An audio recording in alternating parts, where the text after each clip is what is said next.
Hi, my beautiful family. Welcome back to Life-Changing True Stories. Today, I bring you a powerful story about love, betrayal, and the strength to rise again. The Dream. Wedding. The crystal chandeliers sparkled like 1,000 stars above the ballroom floor. White roses and orchids covered every surface, filling the air with their sweet perfume. Olivia Bennett stood at the entrance in her custom-designed wedding gown, her heart racing with joy. After 28 years of struggling to make ends meet, working double shifts at the diner while pursuing her nursing degree, she had finally found her happily ever after. Julian Hartwell waited at the altar, looking devastatingly handsome in his tailored suit. His dark eyes met hers across the room, and that familiar smile spread across his face. The smile that had first caught her attention 9 months ago when he walked into the hospital where she worked. He had been visiting a friend, got lost in the corridors, and asked Olivia for directions. Their conversation lasted 5 minutes, but Julian had returned the next day with coffee and an invitation to dinner. Their romance had been like something from a movie. Julian pursued her with such intensity, such genuine interest in her dreams and struggles. He listened when she talked about her childhood in the small apartment she shared with her widowed father, Robert, and younger sister, Claire. He never made her feel small for working at the diner on weekends to help with bills. Instead, he called her strong, admirable, beautiful, inside and out. The whirlwind romance Olivia remembered the night Julian proposed. They had been together for only 6 months, but it felt right. He took her to the rooftop restaurant downtown, the one with views of the entire city. As they watched the sunset paint the sky orange and pink, Julian got down on one knee and pulled out a ring that made her gasp. The diamond caught the fading light, throwing rainbows across the table. Her father had been skeptical at first. Robert Bennett was a practical man who had raised 2 daughters alone after his wife passed away when Olivia was 12. He worried that Julian came from a different world, that the gap between their lives was too wide to bridge. But Julian won him over with patience and respect. He asked Robert for permission to marry Olivia, promised to take care of her, and even offered to help Claire with her college tuition. The wedding itself was beyond anything Olivia had imagined. 300 guests filled the botanical gardens. Her father walked her down the aisle with tears streaming down his weathered face. Claire served as maid of honor, beautiful in her lavender dress. Even Olivia's co-workers from the hospital attended, sitting in the back rows and crying happy tears for the girl who had worked so hard for so long. The honeymoon suite now, hours after the reception ended, Olivia stood in the honeymoon suite of the Grand Meridian Hotel. The room was enormous, bigger than the entire apartment she grew up in. Floor-to-ceiling windows overlooked the glittering city. Rose petals formed a path to the king-sized bed. Champagne chilled in a silver bucket. Everything was perfect. Almost too perfect. Olivia removed the pearl necklace her grandmother had worn on her own wedding day. The white silk nightgown she wore felt foreign against her skin. She was used to cotton pajamas from the discount store, not luxury fabrics that whispered when she moved. As she studied her reflection in the mirror, she tried to recognize herself. Was this really her life now? Julian emerged from the bathroom wearing expensive pajama pants. His hair was damp from the shower, his chest bare. He looked at her and smiled, but something felt different. The warmth that usually filled his eyes seemed dimmed, replaced by something distant, something calculating. "You look beautiful," he said, moving to the bar cart and pouring himself whiskey. Not champagne to celebrate their first night together, but whiskey. He drank it quickly and poured another. "Are you okay?" Olivia asked softly, feeling a strange tension in the air. "Just tired," Julian replied without looking at her. "It was a long day." The devastating truth, Olivia climbed into bed, confusion and disappointment settling over her like a cold blanket. This was not how she had imagined their wedding night. Where was the romance, the passion, the overwhelming joy of two souls finally united? Instead, Julian seemed relieved that the performance was over. That thought struck her hard. Performance. Why had that word entered her mind? She turned on her side, facing away from where Julian stood by the window. She heard him pacing, the sound of ice clinking in his glass, his heavy footsteps on the marble floor. Then silence. Olivia closed her eyes, trying to sleep, trying to ignore the ache growing in her chest. Maybe tomorrow would be better. Maybe he really was just exhausted. The buzzing of his phone shattered the quiet. Olivia heard Julian answer quickly, his voice dropping low. "Yes, I know," he said, and something in his tone made her breath catch. This was different from his usual voice. This was intimate in a way that made her stomach twist. Olivia kept her eyes closed, forcing her breathing to remain slow and steady.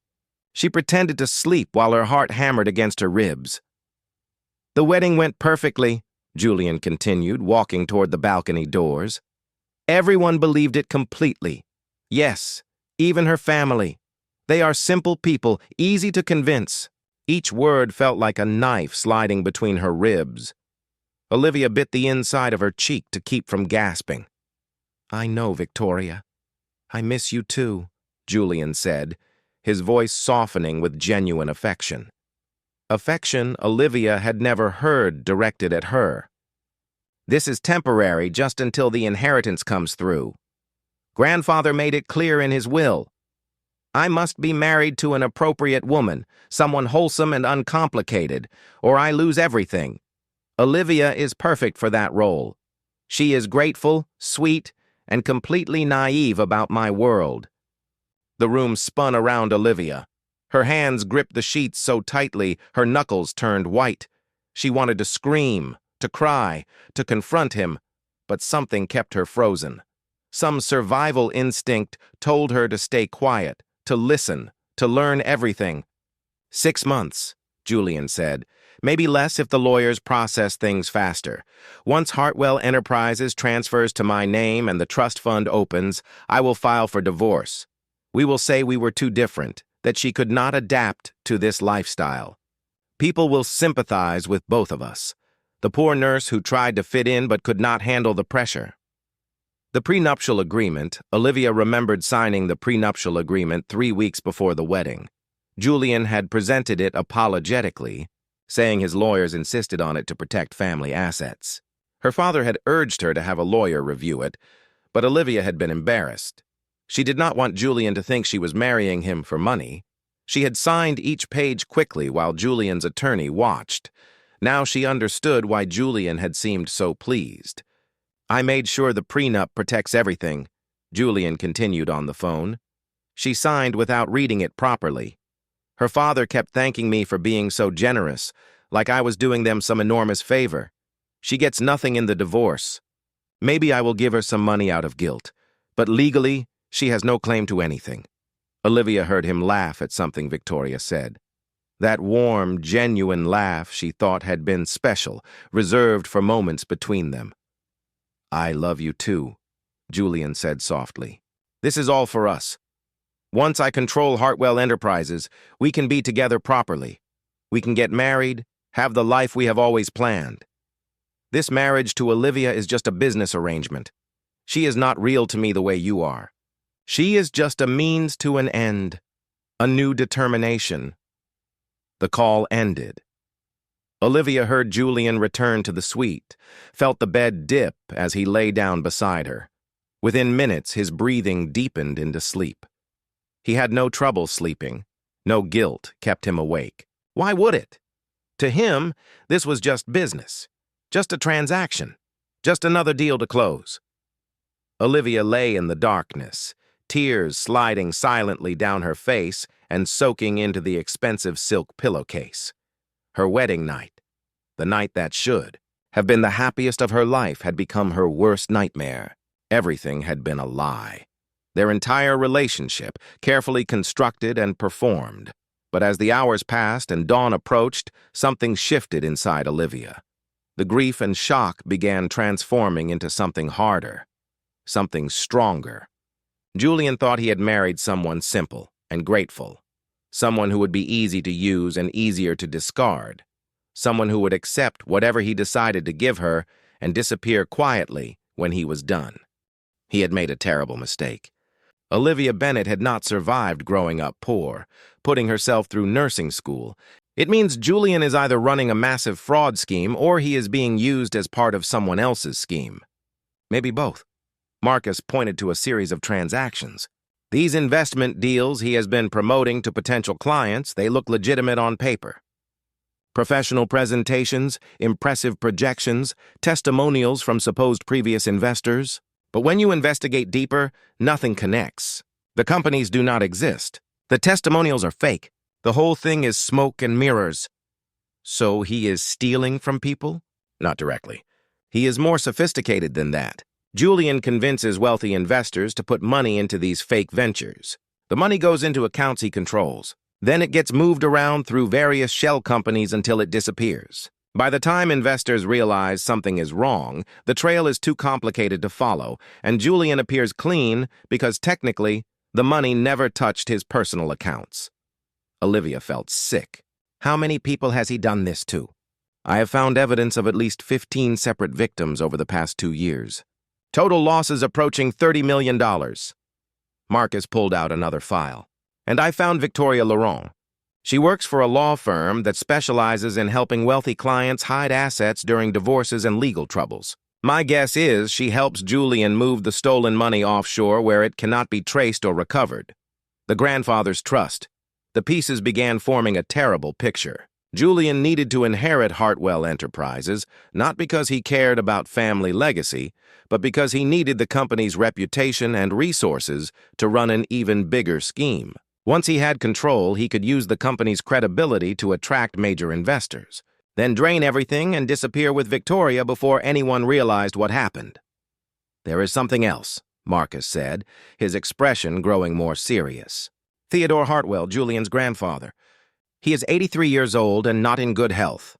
His will states that Julian must be married to inherit control of the company, but there is a clause most people do not know about. If Theodore discovers that Julian married under false pretenses or with fraudulent intent, everything goes to charity instead. So if we can prove Julian married me just to meet the inheritance requirements, Olivia said slowly, he loses everything. Exactly. But we need solid proof.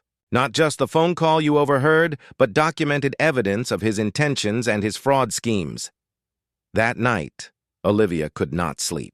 She lay beside Julian in their enormous bed, listening to him breathe peacefully, wondering how someone could live with themselves while causing so much harm. She thought about the 15 victims Marcus had identified, real people who had trusted Julian with their money, their futures, their dreams. People like her father, who worked every day of his life and saved every penny. Her phone buzzed with a text from Claire, her younger sister. Thank you again for helping with my tuition. You are the best sister ever. I cannot believe how lucky you got marrying Julian. Olivia's heart broke. Her family believed the fairy tale. They thought she had found happiness and security. How could she tell them the truth? How could she explain that their gratitude was based on lies? She could not yet. Not until she had fixed this situation and made certain Julian faced real consequences for his actions. An unexpected ally. The following Friday, Julian's company hosted a celebration party at an upscale downtown venue. The event marked the upcoming transfer of Hartwell Enterprises into Julian's control. Olivia wore a burgundy dress Julian had chosen for her, smiled at his colleagues, and made polite conversation with people whose names she would forget by morning. Theodore Hartwell attended despite his failing health. He was a distinguished gentleman in his late 80s with silver hair and eyes that still sparkled with intelligence. When Julian brought Olivia to meet him, Theodore took her hands warmly. "My dear Olivia," he said with genuine affection, "you have brought such joy to my grandson. I can see the positive influence you have on him. You are exactly the kind of woman our family needs." Guilt crashed over Olivia like a wave. This kind old man had no idea his grandson was using her, planning to defraud his company and destroy everything Theodore had built over decades. She wanted to tell him everything right there, but she knew she needed more evidence first. As the party continued, Olivia excused herself to use the restroom. But instead, she made her way down the corridor toward the executive offices, her heart pounding. Marcus had given her a small device that could copy computer hard drives. She just needed 5 minutes alone with Julian's office computer. She had just inserted the device when she heard footsteps behind her. Olivia spun around to find a young man standing in the doorway. He was around 30 with sandy brown hair and an expression of confusion. "Olivia, what are you doing in here?" Brandon Cole, Julian's business partner, asked slowly. "I was looking for the restroom," Olivia said quickly, her mind racing. "I got turned around." Brandon stepped into the office, his eyes moving from Olivia to the computer screen where a progress bar showed the data transfer. His expression changed from confusion to understanding, and Olivia's blood turned to ice. "The restrooms are back near the ballroom," Brandon said quietly, closing the door behind him. Then he looked directly at Olivia. "How long have you known?" "Known what?" Olivia whispered. "About Julian." "About what he is really planning." Brandon moved closer, keeping his voice low. "I can see it in your face. The way you look at him when he thinks nobody is watching. You know he is using you." For a long moment, Olivia considered denying everything. Then she looked at Brandon's face and saw something unexpected. Not judgment or threat, but concern and perhaps even guilt. "Why would you care?" she asked carefully. "Because I have been trying to stop Julian for months, but nobody listens. His grandfather thinks he is perfect. The board trusts him completely, and I have been his partner long enough to see where all the bodies are buried." Brandon glanced at the computer screen. The progress bar reached 100%. "Whatever you are doing, I hope it works. Because if Julian gets full control of this company, many innocent people are going to lose everything they have." Olivia stared at Brandon Cole, her heart racing as she processed his words. The progress bar on Julian's computer had completed, but she made no move to remove the device. Brandon stood between her and the door, yet something in his expression told her he was not a threat. "You have been trying to stop him?" Olivia asked quietly. "How long have you known what Julian is doing?" Brandon ran a hand through his hair, exhaustion evident in his face. "About 8 months. I started noticing irregularities in our investment accounts. Money moving in strange patterns, clients I had never met, projects that did not make sense. When I asked Julian about it, he always had explanations that sounded reasonable at the time, but the pieces never quite fit together." "Why did you not go to the police or tell Theodore?" "I tried," Brandon said, his voice tight with frustration. "I went to Theodore 3 months ago with my concerns. But Julian had already prepared for that possibility. He showed his grandfather altered documents that made me look like I was trying to sabotage him out of jealousy. Theodore chose to believe his golden grandson over me. Since then, I have been gathering evidence, but Julian is careful. He covers his tracks well." Olivia removed the device from the computer and slipped it into her purse. "I am working with a private investigator. We have been building a case against Julian for the past month. Financial records, evidence of fraud, connections to shell companies, everything." Brandon's eyes widened slightly. "How much do you have?" "Enough to prove he has defrauded at least 15 investors out of $30 million. Enough to show he married me solely to meet the inheritance requirements. Enough to destroy him if we present it properly." "Then we need to work together," Brandon said firmly. "I have access to internal documents you could never get. Board meeting minutes, private emails, offshore account information. Things that would strengthen your case considerably." Building the case over the next 2 weeks, Olivia's life became a carefully choreographed performance. During the day, she played the perfect wife with even more dedication. She organized a dinner party for Theodore and several board members, impressing everyone with her warmth and grace. She accompanied Julian to a corporate retreat, smiling through presentations about Hartwell Enterprises' bright future under new leadership. She even convinced Julian that she wanted to learn more about his business, sitting in on meetings and asking innocent questions that made him beam with pride at her interest. At night, she met with Marcus and Brandon in secret locations across the city. Marcus's office above the bookstore became their headquarters. Brandon brought boxes of documents, hard drives full of files, and insider knowledge about Julian's operations. Together, they built a case that was airtight and devastating. "Look at this," Marcus said one evening, pointing to a series of transactions on his laptop. Julian has been siphoning money from Hartwell Enterprises for over a year. Small amounts that Theodore would not notice, but they add up to nearly $5 million. He has been preparing for this takeover much longer than we thought. And these emails, Brandon added, scrolling through messages on his phone. Julian has been communicating with Victoria Laurent about setting up offshore accounts in the Cayman Islands. They have been planning their escape for months. Once the company transfers to his control, they intend to drain the main accounts and disappear within 72 hours. Olivia felt cold anger settle in her chest. What about the investors he has already defrauded? The people who lost their money to his fake investment schemes? "I have been tracking them down," Marcus said, pulling out another folder. "Most are too embarrassed to come forward. They feel foolish for being tricked. But I have convinced 3 of them to provide statements and documentation. Their testimonies alone could put Julian in prison for years." The confrontation approaches. The transfer of Hartwell Enterprises was scheduled for Friday afternoon in the company boardroom. Theodore would officially sign over control to Julian in front of the board of directors, company lawyers, and key stakeholders. It was meant to be a celebration, the passing of a legacy from grandfather to grandson.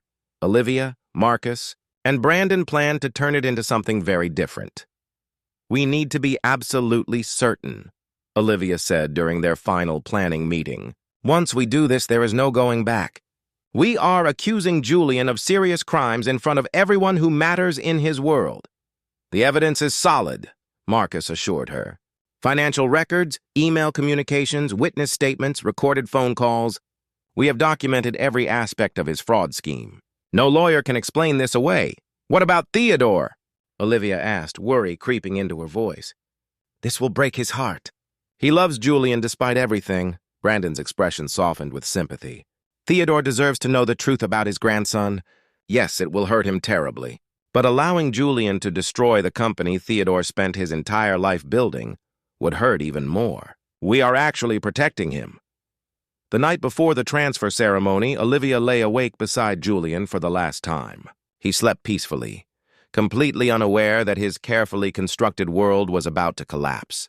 She thought about the girl she had been just 2 months ago, the nurse who believed in fairy tales and happily ever after. That girl seemed like a stranger now.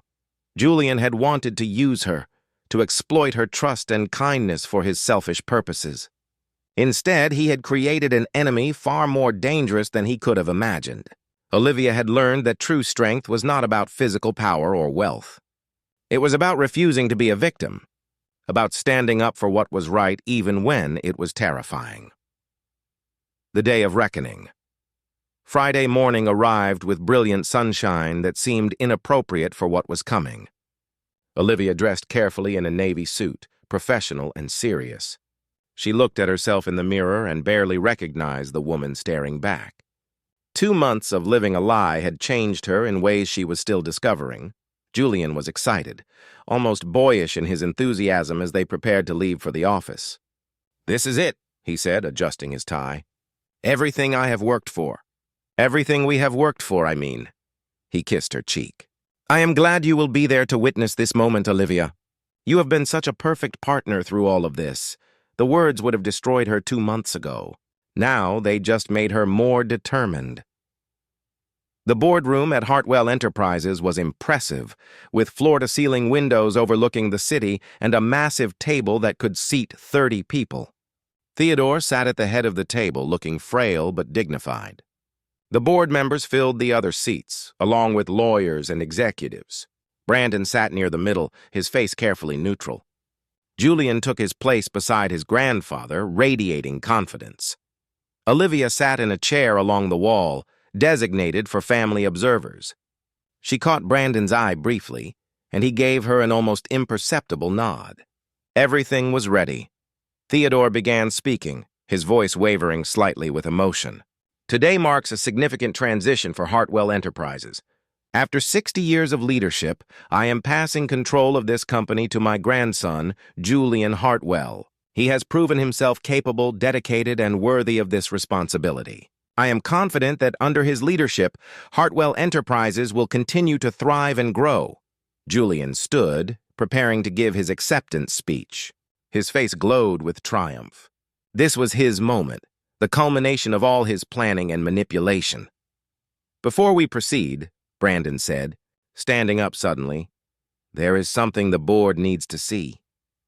Julian's smile faltered slightly. "Brandon, this is not the time for whatever concerns you have.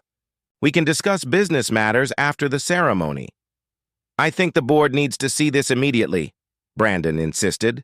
He pulled out a laptop and connected it to the large screen on the wall. "What I am about to show you represents months of investigation into serious financial irregularities within our company and external investment operations." The truth revealed. Room fell silent as Brandon displayed the evidence. Financial records showing money flowing into shell companies. Emails between Julian and Victoria Laurent discussing their fraud scheme. Bank statements revealing offshore accounts. Testimonies from defrauded investors. Phone records documenting Julian's communications about using his marriage to Olivia to secure the inheritance. Theodore's face grew ashen as he watched. Board members leaned forward, confusion turning to shock and then to anger. Julian stood frozen, his triumph transforming into panic. "This is ridiculous," Julian said, finding his voice. "Brandon has been trying to sabotage me for months because he is jealous of my position. These documents are fabricated, taken out of context." "I am afraid they are completely authentic," Marcus Chen said, entering the boardroom with 2 police detectives. "I am a forensic accountant hired to investigate Mr. Hartwell's activities. Every document you see has been verified and corroborated with independent sources." Julian's eyes darted around the room, looking for escape or allies. His gaze landed on Olivia, still sitting quietly along the wall. "Olivia, tell them. Tell them this is all some mistake. You are my wife. You know me." Olivia stood slowly, her legs steadier than she expected. "I know exactly who you are, Julian. I have known since our wedding night when I heard you on the phone with Victoria Laurent. When you told her that marrying me was just a business transaction, that I was simple and naive, that I meant nothing to you. I have spent the past 2 months gathering evidence of your crimes because you made a critical mistake." "What mistake?" Julian asked, his voice barely above a whisper. "You underestimated me. You thought I was too grateful and too naive to fight back. You thought you could use me and discard me without consequences. You were wrong." Theodore's voice cut through the tension. "Is this true, Julian? Did you marry this girl solely to meet the inheritance requirements? Have you been stealing from our investors?" Julian's mask finally cracked completely. The charming smile disappeared, replaced by cold calculation. "You do not understand, grandfather. The business world has changed. Your old-fashioned methods do not work anymore. I was trying to modernize, to maximize profits. Those investors knew the risks." "They knew nothing because you lied to them," Brandon said angrily. "You created fake companies and false projections. You stole their money and planned to disappear." One of the detectives stepped forward. "Julian Hartwell, you are under arrest for fraud, embezzlement, and conspiracy to commit theft. You have the right to remain silent." The aftermath. The following weeks passed in a blur of legal proceedings, media attention, and emotional upheaval. Julian was denied bail due to flight risk, given his offshore accounts and relationship with Victoria Laurent, who was also arrested as an accomplice. The evidence Olivia, Marcus, and Brandon had gathered proved overwhelming. Julian's lawyers tried various defense strategies, but none could explain away the documented proof of his systematic fraud. Theodore Hartwell aged visibly in the aftermath. The revelation that his beloved grandson had manipulated everyone, including him, hit him hard. Olivia visited him at his estate one afternoon, unsure of her reception but feeling she owed him an explanation. "I'm so sorry," she said, sitting across from him in his study. "I know you cared for Julian deeply. I wish things had been different."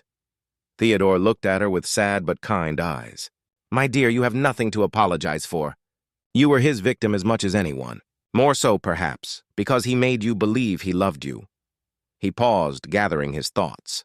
"I failed to see what my grandson had become. I was so proud of him, so certain he would carry on our family legacy that I ignored warning signs. Brandon tried to tell me, and I dismissed his concerns. That failure is mine alone. What will happen to Hartwell Enterprises? The board has asked Brandon to take over as CEO. He has proven himself trustworthy and capable. We will work to compensate the defrauded investors as much as possible. It will take time, but we will rebuild the company's reputation. Theodore smiled slightly. And I am changing my will. A significant portion will go to charity, as I should have done years ago. Another portion will establish a foundation to help victims of financial fraud. Olivia felt tears forming. You are a good man, Theodore. I am sorry this happened to you. And you are a remarkable woman, Olivia Bennett. You could have walked away, filed for divorce, and protected yourself.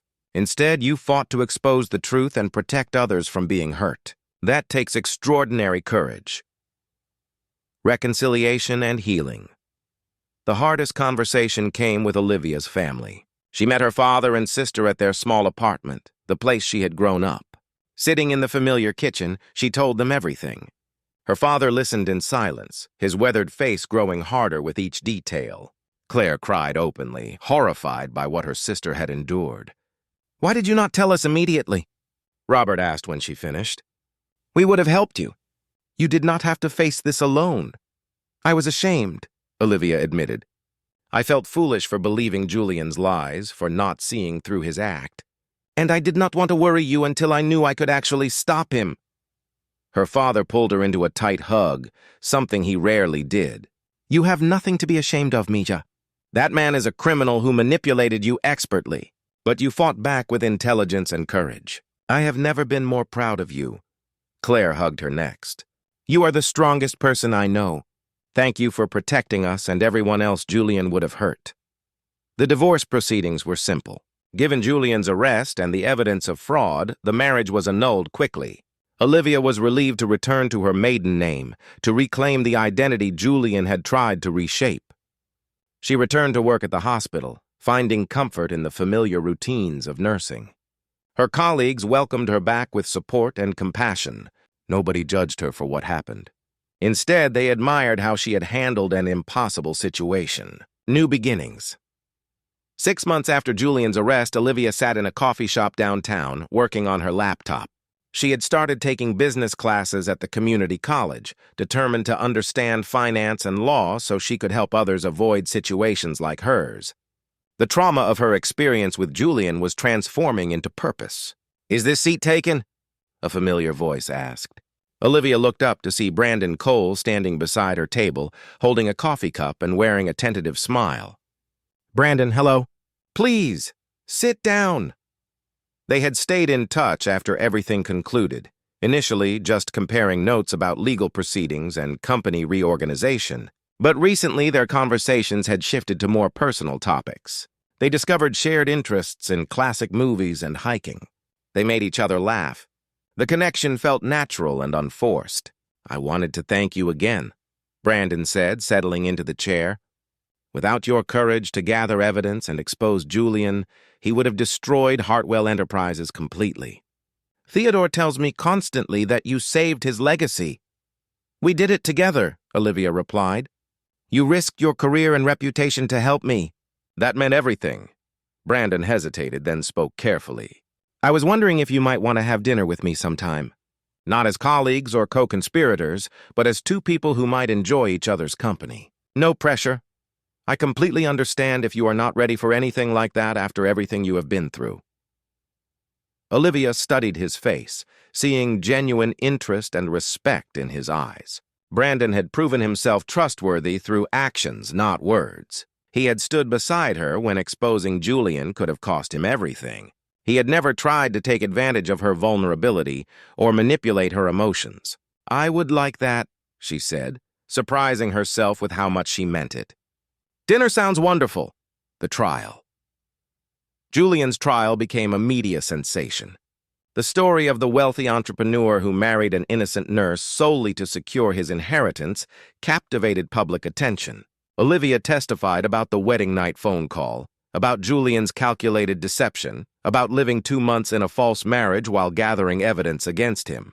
The defrauded investors testified about losing their life savings to Julian's fake investment schemes. Brandon provided insider details about how Julian had manipulated company resources. Marcus Chen explained the complex financial fraud in terms the jury could understand.